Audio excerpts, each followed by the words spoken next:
Thanks, Mark. So on behalf of my co-chair Mike Thorne and myself, thank you very much for being here and listening to me talk about a lot of different stuff. So Forage Task Group is kind of the clearinghouse, or some might say the dumping ground of the LEC's data that doesn't fit tidily into something else. So got a lot of different topics to talk about. We've got our regular charge topics such as lower trophic, trawl, diet and growth of predator fishes, hydroacoustics, and invasive species. And then we've also got a special topic that we talked about a little bit last year, and I've got some updates about the sail drone program.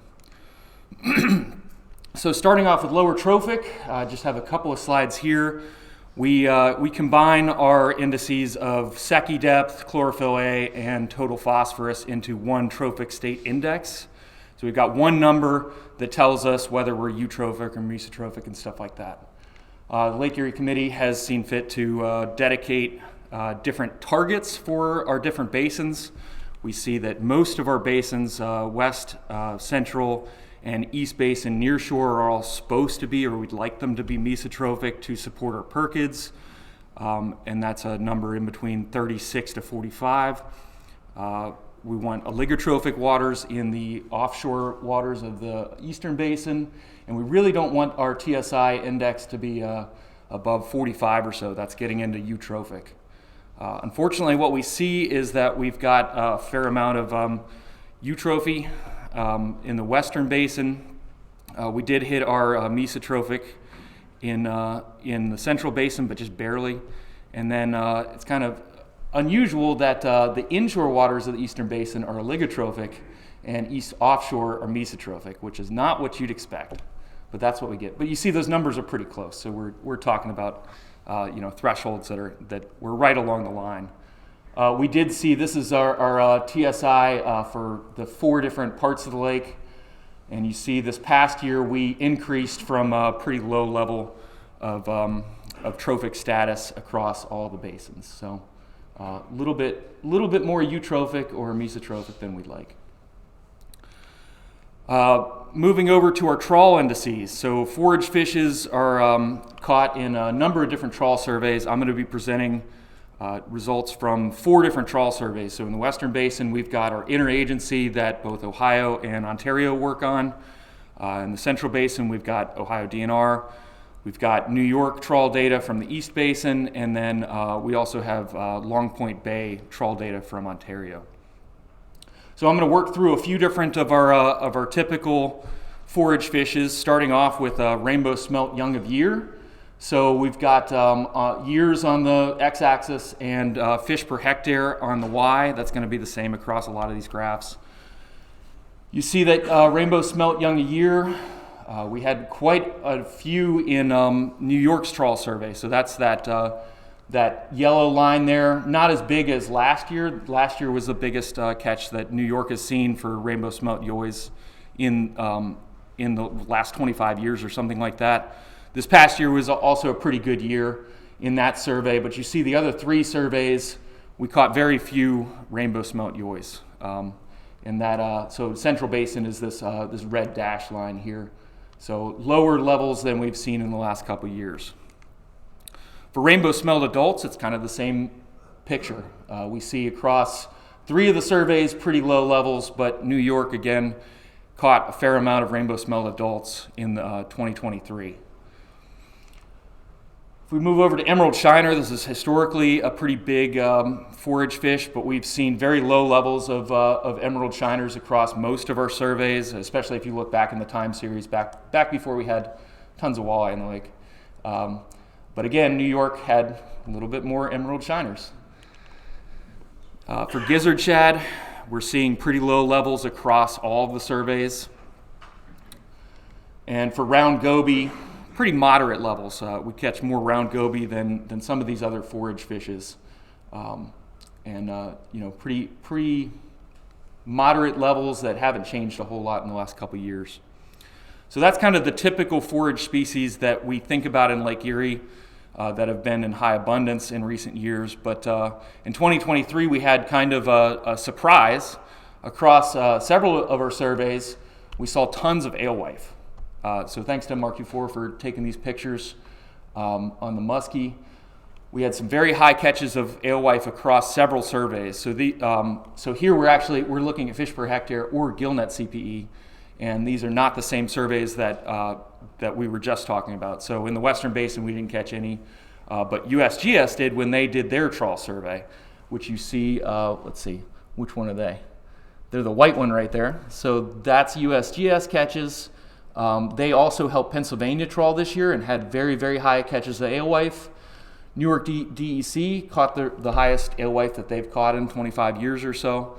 And even the Partnership Gillnet Index, that's this lower level here in red, they caught quite a few alewife too. So within those surveys, if we go to look at the survey percentiles, so we've got years down here and then just percentiles within the survey. If you look at 2023, we've got full bars indicating that these are very high catches within each of these surveys. So I don't know how to explain why we have so many alewife suddenly, but we'll see if that's a one-off thing or if that continues into 2024. So that's our forage fish trawl indices. Moving over to diet and growth for sport fishes, we'll cover diet and then growth for walleye, lake trout, and black basses. For walleye diets, what we see here, this is data from Ohio Gillnets in the fall. This blue color is gizzard shad. It's no change from previous years. We see tons of gizzard shad and not much else in the western and central basins from our gillnet survey. In the eastern basin, we see a little bit more variety. So the blue color is rainbow smelt. They're eating quite a few of those. In 2023, that was the dominant proportion of their diet. And then round goby is that orange color that's been important in recent times. Not as important in 2023, but was still measurable in there. And you see there are low levels of yellow perch also in these walleye diets in the eastern basin. Also in the eastern basin for lake trout, we see that lake trout are eating a fair amount of rainbow smelt and a fair amount of round goby. Quite a few round goby in this past year's stomachs compared to previous years. For the black basses, smallmouth are kind of like walleye. They just about eat one thing, but it's not gizzard shad, it's round goby. That's what's indicated in that purple color. We see a little bit of other stuff in there, but something like 70 to 90% round goby in smallmouth bass diets. These are Gillnet September data. But for largemouth, we see a whole bunch of other different species. We've got round goby and gizzard shad, but we've also got a bunch of other things in here: bluegill and emerald shiner and Moroni species, all kinds of different things, depending on how what port they're in or what area they're in. A lot more variety in largemouth. These are data from June and July in western and central basins. Shifting to growth, this is walleye length at age, 2 in blue on the bottom, 3 in red, and 4 in yellow there. We saw a downtick in ages 3 and 4 and pretty stable growth at age 2 this past year. For lake trout, we've seen kind of the opposite. We've seen increasing growth for lake trout in the last couple years. These are all from the eastern basin. So perhaps encouraging for lake trout versus walleye. And smallmouth bass, pretty stable in western and central basins. We do see a little bit of a different trend if we look at eastern basin smallmouth, but we've had pretty stable length at age 2, 3, and 4 for smallmouth in western and central basins. Now let's look at some hydroacoustics. This is pretty exciting that we now have a combined one lake survey. So this year, when I asked the hydroacoustics folks to report out by basin, they're like, no, we're not doing that anymore. You need to change your agenda. So we have a combined one lake survey that partners across the lake are getting done. And this year we did get our full survey done. Everything that was planned was accomplished, which historically was not the case for this the cross-basin lake survey. So they're putting a ton of work into combining these and refining this survey. I'm not going to present on much outside of the actual results, but just know that they've been putting a lot of work in. In the Western Basin, so we'll just go through density of fish according to the hydroacoustic surveys. This is density of fish per hectare, so all forage fish size targets. We saw quite a few forage fish size targets in the Western Basin, the highest since the new survey started, and also the highest since 2015 or 14 there. In the Central Basin, we didn't quite see that same trend. We saw a pretty moderate level of forage fish size targets. Again, this is just a combined, this is not species specific. Pretty moderate, but higher than last year. And in the Eastern Basin, we can apportion by species. So this is specifically adult rainbow smelt. In the Eastern Basin, we saw a higher number than we've seen in 10 years almost. So perhaps confirming what New York DEC was catching in the trawls as well. I don't know if you all have a stocking program over there or something like that. Summarizing hydroacoustics, average to high across most of these hydroacoustic surveys.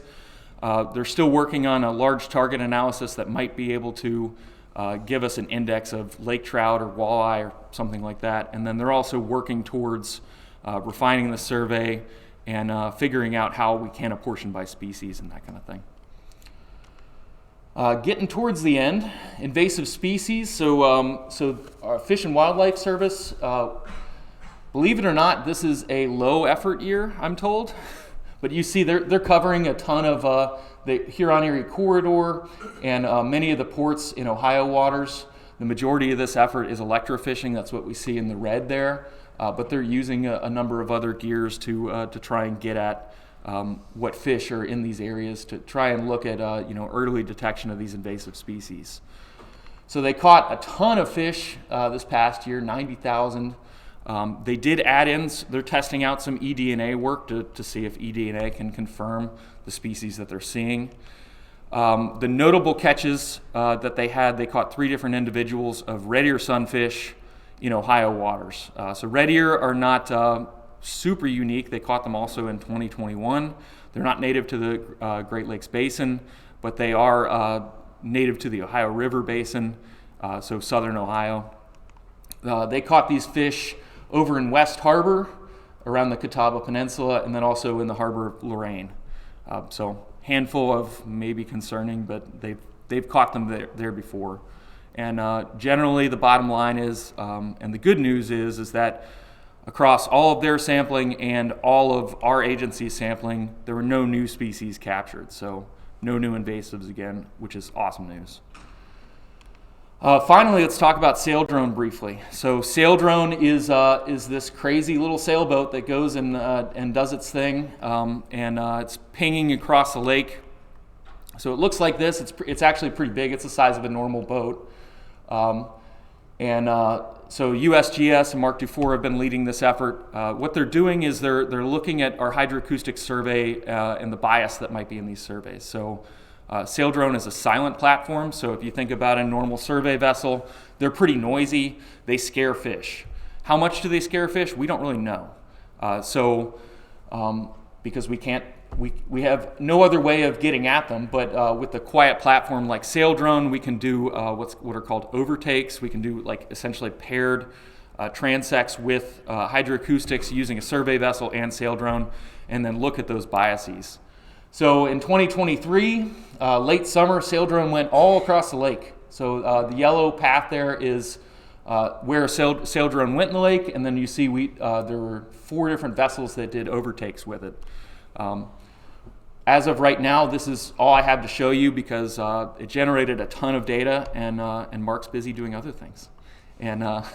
But he's working on that. So not only are we going to be able to look at the bias of these surveys, but we're also going to be able to, we're also looking at fish overlap with harmful algal blooms and that large target survey as well. So thanks to everyone in the task group for dealing with my data requests and getting all this together. As is the case for all the other task groups, we do have a task group report. This is not quite out yet. but it's real weird because, I hear that walleye and yellow perch task groups have people emailing them frantically asking where these reports are, and no one's been asking me. Anyway, we'll have that out by the end of next week. But the bottom line is we saw large alewife catches across surveys. Other trawl abundances were high in the eastern basin, but low to moderate in most of the other ones. We see hydroacoustics is showing us that there are a fair amount of forage fish out there. Gobies in eastern basin predator diets, and walleye fairly slow growth. So with that, thank you very much.